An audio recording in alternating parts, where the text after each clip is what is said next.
안녕하십니까? 사회복지 행정론 우리가 제6장 인사관리를 공부하고 있습니다. 오늘 여러분과 같이 나눌 주제는요, 슈퍼비전과 동기부여에 관한 부분입니다. 실적으로 여러분들이 사회복지사들이 뭔가 그들만의 어떤 노하우를 가지고 또 그들만의 어떤 역량을 가지고 활동하는 건 사실상 어렵습니다. 사실상 상급자나 뭔가 경험이 많은 어떤 그런 감독자, 지시자로부터 뭔가 예자면은 슈퍼비전을 받아서 그들의 역할들을 충분히 소화할 수 있는 거죠. 그래서 이제 그들만의 어떤 조직 문화를 형성하고 그를 토대로 해서 뭔가 사회에 공헌할 수 있는 그런 여지들이 충분히 있을 수 있습니다. 그래서 이번 시간에는 이제 사회복지사들이 하는 뭔가 역할 중에서 그들을 지도하고 감독하는 어떤 슈퍼비전과 그 다음에 이제 조직 문화 안에서 뭔가 훌륭한 조직이다라고 할 때 왜 그들이 그 조직에서 왜 몸담고 있고 앞으로도 수년간 그들의 어떤 경력을 개발하고 조직 사회에서 뭔가 살아남을 수 있는 어떤 그런 어떤 그들만의 어떤 조직 문화, 그 조직 문화 속에서 앞으로 자기 개인의 발전은 물론이거니와 어떤 사회에 발전할 수 있는 어떤 그런 원동력이 되는 건 바로 어떤 그 조직 안에서의 그 조직 동기부여 차원에서 생각해 볼 수 있는 그런 측면도 있습니다. 그래 이 시간에 어떤 그런 정도로 해서 한번 우리가 살펴보도록 하고자 합니다. 먼저 슈퍼비전이 있습니다. 슈퍼비전. 영어로 얘기하면은 이제 슈퍼비전입니다. 슈퍼비전. 슈퍼비전의 경우는 여러분들이 슈퍼맨, 슈퍼는 뭡니까? 이것은 앞에서 이제 뭔가 초월하다라고 하는 over, 넘다는 의미죠. 그 다음에 이제 비전은 원래 라틴어로서 영어에 보통 이제 영어에서 이제 고급 영어에서 이제 라틴어 중세 어떤 그런 어떤 고급적인 어떤 언어들은 라틴어에서 많이 왔죠. 그래서 이것은 미데레라고 하는 그런 의미에서 왔다고 합니다. 그래서 미데라고 하는 것은 그 영어로 번역하면 바로 watch 보다라고 하는 거죠. 그러면 뭔가 초월해서 넘겨보다라고 하는 건 뭡니까? 이것은 다시 얘기하면 지도나 감독 이런 의미를 담게 되는 거죠. 그래서 슈퍼비전은 뭔가 일정한 사회복지 조직 안에서 어떤 특정한 클라이언트를 대상으로서 그들에게 서비스를 제공하는 그런 사회복지사죠. 이런 사회복지사 또는 예비 사회복지사가 훈련생 또는 실습생이 바로 그에 있는 어떤 슈퍼바이저로부터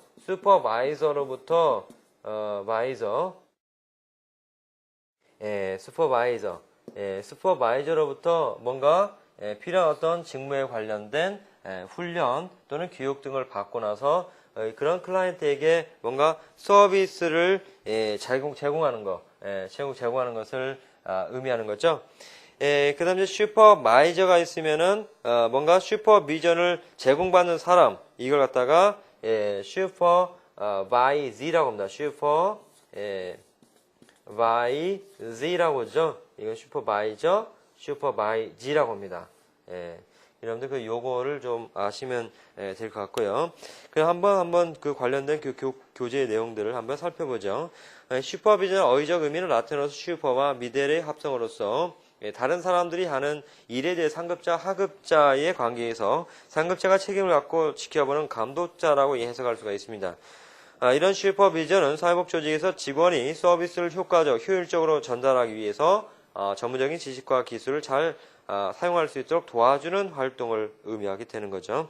슈퍼비전의 업무를 담당하는 사람, 즉 슈퍼비전을 제공하는 사람을 슈퍼바이저라고 하며 슈퍼비전을 제공받는 사람을 슈퍼바이지라고 한다. 사회복지기관에서 슈퍼비전은 직원 개발에 주된 관심을 두는 동시에 행정적인 과정에 속하는 것이죠. 사회복지기관은 전문적 관계로 구성되므로 일선 사회복지 개발과 유지에 있어서 바로 사회복지 그런 슈퍼바이저의 역할은 매우 중요한 위치에 있다고 볼 수가 있는 거죠. 그러면 슈퍼바이저 역할 및 슈퍼비전의 그 유형을 살펴보겠습니다. 슈퍼바이저의 역할은 카도시라고는 학자에 의하면 사회복지 조직에 있어서 슈퍼바이저의 역할을 세 가지로 이렇게 정의를 한 바 있습니다. 첫 번째, 행정적인 상급자로서의 역할을 다한다. 그래서 하급자가 기관의 정책이나 과정, 규정들을 잘 지키고 있는지를 감독하는 역할을 하고 있습니다. 이 업무를 처리하고 조직의 통제와 책임성을 유지하는 행정적 과정을 강조하게 됩니다. 두 번째, 교육자로서의 역할을 다하고 있는 거죠. 직접 서비스를 제공하는 일선 사회복지사에게 전문적인 지식과 기술을 증진시키는 역할로서 일반적인 전통적인 교육의 역할을 다하고 있다고 이렇게 볼 수가 있습니다. 세 번째, 상담자로서의 역할을 다하고 있습니다. 클라이언트의 문제로 인한 감정적으로 소진된 사회복지사에게 사회적 지지를 제공하는 역할을 다하고 있습니다. 그래서 사기를 진작시키고 좌절과 불만에 대한 도움을 제공하며 전문가로서의 가치를 느끼고 기관에 대한 소속감과 직무 수행에 있어서 안정감을 갖도록 하고 있는 거죠.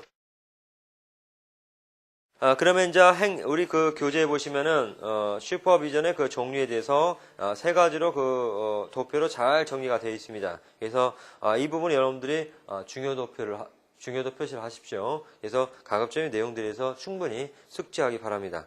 첫 번째, 행정적 슈퍼비전입니다. 사회복지사에게 지시, 지도, 행정적 업무를 돕는 역할을 하는데, 예컨대 직원의 채용과 선발에 있어서 사회복지사의 임명과 배치에 있어서 그 다음에 업무를 계획하는 데 있어서 업무를 위임하는 데 있어서 업무에 대한 모니터링 하는 데 있어서 업무의 협조를 하는 데 있어서 의사소통을 촉진하는 데 있어서 행정적 수정을 강화하는 데 있어서 변화를 매개하는 과정에 있어서 바로 그 사회복지사에게 행정적 업무를 돕는 역할을 하는 이런 기능을 하고 있습니다. 두 번째, 교육적 슈퍼비전이 있습니다. 사회복지사에게 전문적 지식과 기술 등을 증진시키는 역할을 다하고 있는 거죠. 예컨대 교수의 역할을 한다든지 학습을 촉진한다든지 교육훈련을 시킨다든지 경험과 지식을 같이 공유한다든지 일정한 그 정보를 제공한다든지 어떤 사안에 대해서 명확하도록 뭔가 교육을 한다든지 어떤 정보를 안내한다든지 문제 해결 방법을 도와준다든지 전문적인 그 지식이나 그 기술이 성장하도록 뭔가 그 얘기를 해준다든지 조언이나 제안이나 문제 해결을 원조한다든지 세 번째는 지지적 슈퍼비전이 있습니다. 사회복지사에게 스스로 업무할 수 있도록 용기를 북돋아주고 지지해주는 역할을 수행하고 있습니다.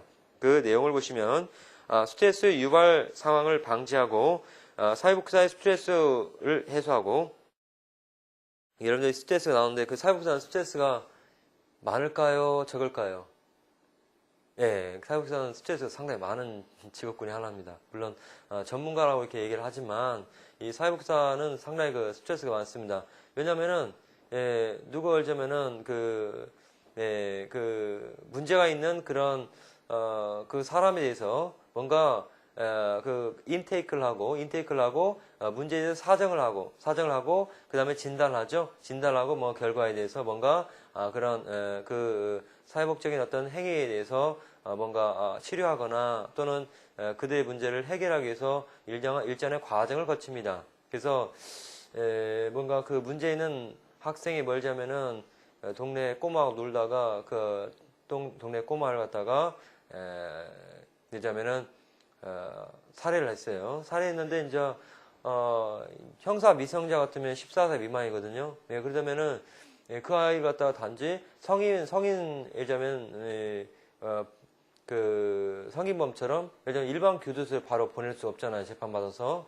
그런 경우에는 뭔가 그들의 정서적 또는 그들의 심리적인 문제가 무엇인지 그런 것을 알자면은 그 원인을 갖다가 계속 추궁하죠. 그래서 그 문제의 원인이 무엇인지 그래서 그런 어떤 사회 구조적인 문제 그 다음에 개인의 어떤 그런 어떤 여러 가지 그 문제 그래서 그런 여러 가지 그 문제 알고 봤더니 뭐냐면 동영상을 보고 흉내내가지고 그렇게 했다고 하는 경우, 어디까지 가정입니다.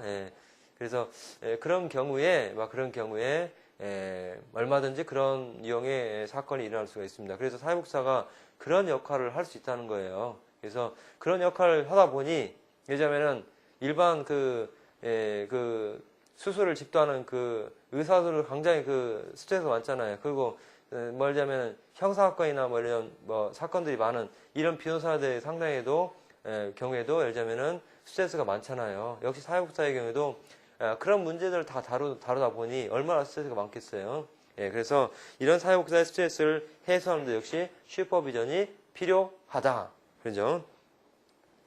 사회복지사와의 신뢰 형성, 그 다음에 관점의 공유, 결정에 대한 책임을 공유, 성공을 위한 기회 제공, 같은 동료 사회복지사를 통한 지지 제공, 업무 관련 긴장이 완화. 이게 바로 지적 슈퍼비전입니다. 여러분들 슈퍼비전이 뭔지 아시겠죠? 여러 가지, 세 가지 관점 여러분들이 반드시 이 내용을 숙지하기 바랍니다.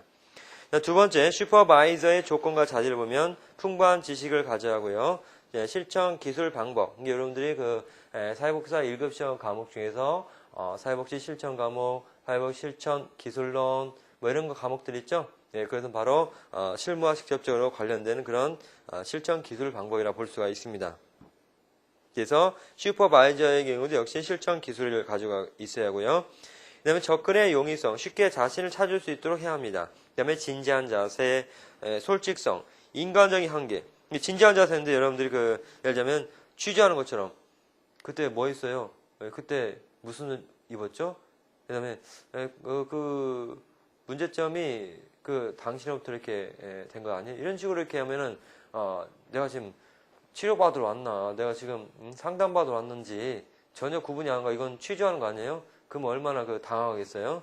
그래서 진지한 자세, 솔직성, 인간적인 한계를 드러내야 합니다. 긍정적인 보상, 칭찬과 인정을 아끼지 않아야겠죠? 그러면 슈퍼비전의 모형을 보면은 이제 몇 가지 모형이 있는데요. 크게 보면은 이제 콜세드의 모형과 왓슨의 모형이 있습니다. 그래서 이제 콜세드의 모형을 보면은 이제 개인 슈퍼비전 모형, 개인의 더 나은 집단 슈퍼비전 모형. 그래서 슈퍼바이저 1인이 몇 명에게 슈퍼비전을 주는가에 따라 구분을 하게 되고요. 그 다음에 이제 직접이니 이제 간접 슈퍼비전 모형이니 있겠죠. 직접 슈퍼바이저를 만나는 게 바로 직접 슈퍼비전이요. 기록이나 실험을 통해 도움을 주는 것을 간접 슈퍼비전을 합니다. 그 다음에 공식적 슈퍼비전 모형과 비공식적 슈퍼비전 모형이 있습니다. 이것은 뭔가 준비되어 있는가에 따라서 구분을 할 수가 있는 거고요. 그 다음에 이제 왓슨의 모형을 보면은 이제 동료 집단 슈퍼비전이 있습니다. 특정한 슈퍼바이저의 지정이 없이 모든 집단 구성원이 동등한 자격으로 참가하는 경우, 이게 바로 동료 집단 슈퍼비전입니다. 그 다음에 이제 직렬 슈퍼비전이 있어요. 두 업무자가 동등한 자격으로 슈퍼비전을 상호 제공하는 경우. 그 다음에 팀 슈퍼비전이 있습니다. 다양한 성격을 가진 구성으로 팀을 구성하여 상호 제공하는 경우. 그 다음에 이제 개인 교습 모델이 있습니다. 개인 교사와 학생의 관계와 유사하게 1대1, 맨투맨의 관계로 슈퍼비전을 주고받는 경우, 이게 바로 개인 교습 모델입니다. 그 다음에 케이스 상담이 있죠. 업무자와 상담인의 체계로 형성하는 경우, 이게 케이스 상담이 있죠. 여러분들 슈퍼비전의 유형에 대해서 봤는데요. 그 다음에 이제 스키드 모어라고 하는 학자는 사회복지 행정에서 많이 등장하는 학자예요. 그래서 스키드 모어의 경우에는 이제 동료 슈퍼비전, 목표 관리 슈퍼비전, 집단 슈퍼비전, 이동식 슈퍼비전, 과업 슈퍼비전, 적응 슈퍼비전, 직접 관철 슈퍼비전 등으로 구분하고 있습니다. 그래서 여러분들이 구분하는 유형, 누가 이게 얘기해서 누구 얘기다 이런 것보다는 예컨대 개인이 슈퍼비전, 집단 슈퍼비전이니 공식적 공식적 책임지는 공식적 슈퍼비전이니 비공식적 슈퍼비전이니 예를 들자면은 직접 관찰하는 직접 슈퍼비전이니 간접 슈퍼비전, 여기서 준비 없이 예를 들자면 자원봉사만으로 이렇게 이루어지는 어떤 그들 대상으로 간접적인 슈퍼비전을 이루어지는 경우 그런 정도 여러분들이 예를 들자면은 공부를 하시면 되겠어요. 다만 여러분들이 예를 들면은 그 슈퍼비전의 어떤 유형을 볼 때 슈퍼비전에서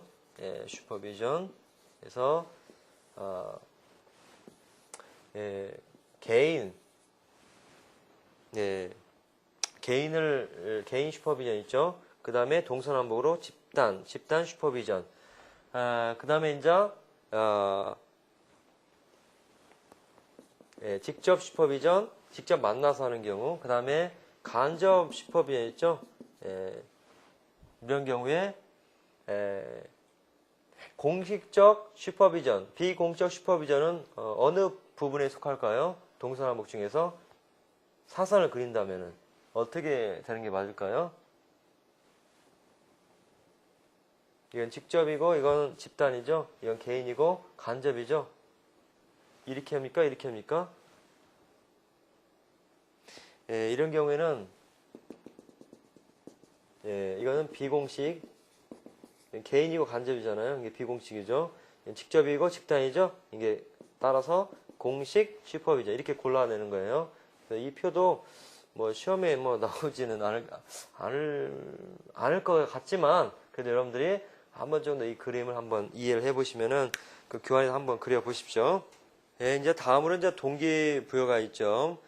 동기부여는 영어로 이제 motivation이라고 합니다. 그래서 근무 의욕을 북돋우고 사기를 진작시켜서 업무의 생산성을 향상시키며 더 나아가 사회복지 서비스 제공에 있어서 효과성과 효율성을 높이기 위한 중요한 요소죠. 그럼 이제 여러 가지 이제 동기부여 관련된 학자들의 견해가 있는데요. 몇 가지 여기서도 이제 우리가 이론하면 또 이제 복잡하다, 또 이제면은 머리가 아프다 이렇게 생각할 수 있지만 실적으로 이제 여러분들이 공부를 하다 보면 이 이론들이 이제 마음이 와 닿을 때가 있을 거예요. 그래서 지금은 조금 예를 들면은 어떤 부분에서는 이해가 가지 않는 부분들 이런 것도 있지만 점차적으로 여러분들이 좀 흥미를 가지고 또 이제 사회복지사로 이제 활동하실 때 이런 이론들이 실적으로 나에게 적용이 되고 나중에 활용할 여지가 있겠다라는 것을 여러분들이 확실히 느낄 때가 있고 또 지금 현재 느끼고 있을 거예요. 그러니까 여러분들이 열심히 공부해 주기 바랍니다. 첫 번째는 매슬로우의 욕구 계층 이론이죠. 매슬로우는 이제 5단계의 어떤 욕구 계층 이론을 갖다가 제시를 했는데요. 그래서 욕구가 낮은 단계에서는 높은 단계로 올라가는 계층으로 구성되어 있다고 합니다. 그래서 욕구가 단계적인가에 대한 근거가 부족하며 업무 만족은 매슬로우의 단계와 관계없는 요소의 영향을 받을 수 있다는 비판이 있습니다. 그래서 그가 얘기하는 5단계는 아주 기본적인 1단계 생리적 욕구입니다. 인간에게서 먹고 자고 살고 그래서 의식주에 관련된 최하의 욕구입니다. 그 다음에 2단계는 안전의 욕구죠. 추위나 질병 위험으로부터 자신을 보호하는 욕구죠. 3단계는 사랑과 소속에 대한 욕구입니다. 가정을 이루고 친구를 사귀는 등 애정 및 소속감에 관한 사랑이죠. 그 다음에 4단계는 자기존중의 욕구입니다. 소속단체의 구성으로 명예나 권력을 누리는 욕구를 의미합니다. 5단계는 자아실현의 욕구라고 하면서 자신의 재능과 잠재력을 충분히 발휘하여 자신이 이룰 수 있는 모든 것을 성취하려는 최고 수준의 욕구를 바로 자아실현 욕구라고 얘기하고 있습니다. 그다음 두 번째, 허스버그의 욕구 충족 요인 이원론이라고 하는 이걸 갖다가 흔히 동기 위생 이론이라고 이렇게 얘기를 합니다. 그래서 허스버그의 이론을 보시면은 조직 구성원에게 불만족을 주는 요인과 만족을 주는 요인은 서로 다른 차원에서 상호 독립적임을 지적하면서 만족 요인의 충족만이 직무 수행을 위한 동기 유발에 기여한다고 주장을 했죠. 허스버그의 불만은 고통에 생겨나는데 이는 작업 환경 속의 위생적인 문제, 예컨대 피하고 싶은 문제, 그래서 낮은 수준의 급여나 열악한 작업 환경, 불편한 상하관계 등에 의해서 발생한다고 주장을 하게 되죠. 근로자는 이러한 유형의 고통을 피하고 심적인 성장과 만족을 성취하는 욕구가 강하기 때문에 일의 내용과 심적인 만족에 의해서 작업의 동기가 부여된다는 입장입니다. 그래서 이제 경제적 유의나 작업 환경의 개선 등 위생 요인의 충족만으로는 불만을 갖지 않게 할 뿐 우수한 직무 수행을 위한 동기를 유발시키기 힘들고 직무 자체의 개선을 통해서 동기 요인을 충족시킨다는 점에 초점을 두게 되죠. 이 동기 요인의 경우에는 그가 얘기하는 바는 바로 직무와 조직 구성원 사이의 관계에 관련된 요인이라고 보고 있습니다. 예컨대 직무 만족감이나 성취에 대한 인정, 직무 그 자체 능력 신장을 들 수 있고요. 위생 요인의 경우는 갖추어지지 않은 경우 불만족을 초래한 요인으로서 주로 환경적 요인과 관련됩니다. 예컨대 근무 여건이나 봉급이나 작업 조건이나 상사나 감독자 등을 들 수가 있습니다. 그 다음에 알더파의 ERG가 있습니다. ERG는 영어 이니셜로 existence, 그 다음에 relatedness, growth theory입니다. 그래서 existence라는 것은 존재를 의미하고 relatedness는 관계, growth는 성장이죠. 그래서 알더파는 교환을 보세요. 매슬로우의 5단계가 현실적인 조직 생활에는 적용하기가 매우 모호하다는 점을 비판하면서 존재 욕구, 관계 욕구, 성장 욕구 등 세 가지 욕구의 범주를 제시했습니다. 그래서 이라고 하는 것은 존재 욕구는 매슬로우의 생존 욕구나 안전 욕구의 그 일부와 마찬가지로 인간이 자신의 존재를 확보하는 데 필요한 욕구를 의미합니다. 예컨대 급여나 육체적 작업에 대한 욕구, 물질적 욕구를 줄 수가 있겠죠. R이라고 하는 것은 관계 욕구죠. 개인이 주변 사람들과 의미 있는 인간관계를 형성하고 싶은, 이건 매슬로우의 어떤 이론과 비슷합니까? 그렇죠. 안전에 관한 욕구와 비슷하죠. 그 다음에 사회적 욕구, 그 다음에 존경에 대한 욕구의 일부가 여기에 속하죠. 그 다음에 G라고 하는 것은 growth, 성장 욕구죠.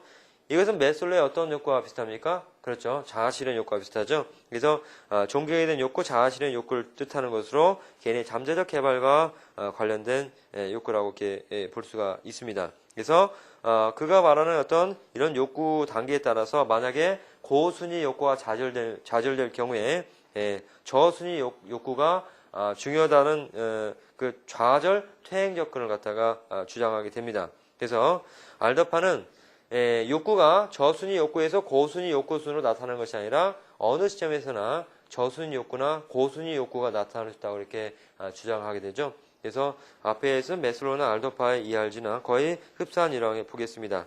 그 다음에 이제 맥클랜드의 그 성취 동기 이론이 있는데요. 하버드의 맥클랜드는 동기를 부여하는 욕구를 성취 욕구, 권력 욕구, 친화 욕구 세 가지로 형태로 파악하고 있습니다.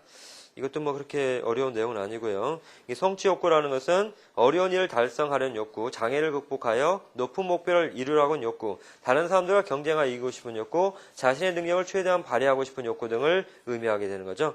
이 사회복지와 관련 성취 욕구를 가진 사회복지사에게는 도전적인 문제 해결의 과업을, 친교 욕구를 가진 사람은 새롭고 만족할 만한 우정을 형성할 수 있는 기회를, 권력 욕구를 가진 자는 통제와 힘을 발휘할 수 있는 지위나 권위를 각각 동기화시키는 것이 용이하다고 말할 수가 있겠죠.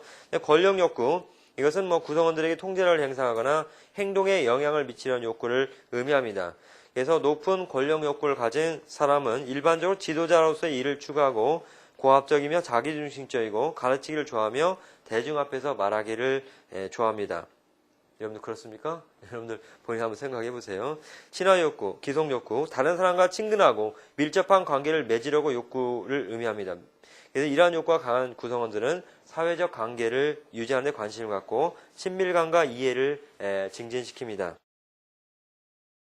그 다음은 맥클럽의 XY 이론. 이것은 우리가 앞에서 본 바 있죠. X 이론은 예를 들자면 뭐 강제나 통제, 명령, 처벌 이런 걸 기초로 해서 이것은 매슬로우의 하위 욕구에 초점을 맞춘 거고요. Y 이론은 상위 욕구를 중시해서 자유리한 통제를 강조를 하죠. 조직 구성원의 잠재력이 능동적으로 발휘할 수 있는 관리 전략을 통해서 개인과 조직의 목표를 서로 통합하는 이런 이론이 되겠습니다. 그 다음에 XY로 이론의 적용. 그래서 이런 것은 조직 내에서 인적 자원의 동기 수준, 직무의 성질, 그 상황 요인을 고려해서 적용할 수가 있겠죠. 그 다음에 두 번째는 과정 이론이 있습니다. 여기도 뭐 관련된 이론이 뭐 몇 가지가 나오고 있죠. 그래서 간단히 한번 살펴보시죠. 아담스의 형평성, 공평성 이론입니다. 아담스의 형평성 이론은 조직원이 받는 보상, 산출과 자신이 기울인 노력 사이에 차이가 있다는 걸 인지하면 이를 줄이려는 동기가 생긴다는 이론입니다. 조직원은 다른 사람의 투입 대비 산출 비율과 자신의 투입 대비 산출을 비교하여 크기가 작다면 불공평함을 느낀다고 이렇게 함으로써 동기가 부여된다고 하고 있죠. 그래서 이런 아담스의 공평성, 형평성 이론의 경우에는 보시면 투입이라고 하는 것은 뭐 보상을 기대하고 조직에 투여한 능력, 기술, 교육, 경험, 사회적 지위를 의미하고 산출이라는 것은 투입에 대한 결과로서 개인이 받은 수익이나 비용, 예컨대 보수나 승진, 직무 만족, 학습 기회를 줄 수 있고요. 준거 인물의 경우에는 자신의 투입 산출 비율을 비교하는 대상 인물을 의미합니다. 그래서 비교 결과로서 형평성, 비형평성 이걸 알 수가 있겠죠. 행동 선택에 대한 선택입니다. 자신의 산출 투입보다 중고가 되는 다른 사람의 산출 비율이 클 때 비형평성을 자각하게 되고 형평성 추구 행동을 작동하는 동기가 형성된다고 봅니다. 형평성 추구의 방법이 있죠. 자신의 투입 산출의 조정, 중고 인물의 조정, 조직의 이동 등이 있습니다. 두 번째, 블룸의 기대 이론이 있어요. V 이론이라고 하죠. 블룸에 따르면 인간이 행동한 방향과 강도는 그 행동이 일정한 성과로 이어진다는 기대, expectation이죠. 기대의 강도와 실제로 이어지는 결과, 성과, 보상에 대해서 느끼는 매력이 달려있다고 봅니다. 사람의 행동에 앞서서 행동의 결과에 생각하고 특정 결과가 이루어질 가능성을 고려해 행동하며 그 선택은 결과를 초래하는 인지된 매력에 의해서 영향을 받는다고 가정을 하게 되는 거죠. 그래서 그가 내세우는 주요 개념인데 유의성이 있습니다. 그래서 valence, 유의성이죠. 성과 보상에 대한 매력, 예컨대 경제적 유인, 승진, 성취감, 신분보장이죠. 수단성, instrumentality, 수단성이죠. 성과는 바로 보상으로 이루어지고 그래서 바람직한 보상이 주어지는 믿는 정도, 성과 상여 이런 걸 줄 수가 있겠죠. 인센티브, 기대감, expectancy, 노력은 바로 성과로 이어지는데 일정한 노력이 어떠한 성과를 초래할 가능성에 대한 주관적 확률 분포를 의미합니다. 그래서 예컨대 팀제, 업무의 자기 완결성을 통해서 바로 expectancy, 이런 기대감이 높아지는 거죠. 동기부여에 대한 과정에 대한 설명이 있죠. 그래서 일정한 행동을 작동시키는 동기는 바로 성과에 대한 유의성과 자신의 행동이 그런 성과를 초래하려는 기대감에 의해서 결정된다고 합니다. 시사점, 이런 어떤 이론을 통해서 바로 직원의 동기부여를 위해서는 근무 성적 평정 결과와 개인들이 가치 있게 생각하는 보상 체계를 분명히 연계시켜 근무 실적에 대한 매력을 높임과 동시에 업무의 자기 완결성이나 자율성을 고려한 팀 구조 등을 통해서 자신의 노력으로 그러한 성과를 초래할 수 있는 expectancy, 기대를 높이는 것이 바로 필요하다고 보겠습니다.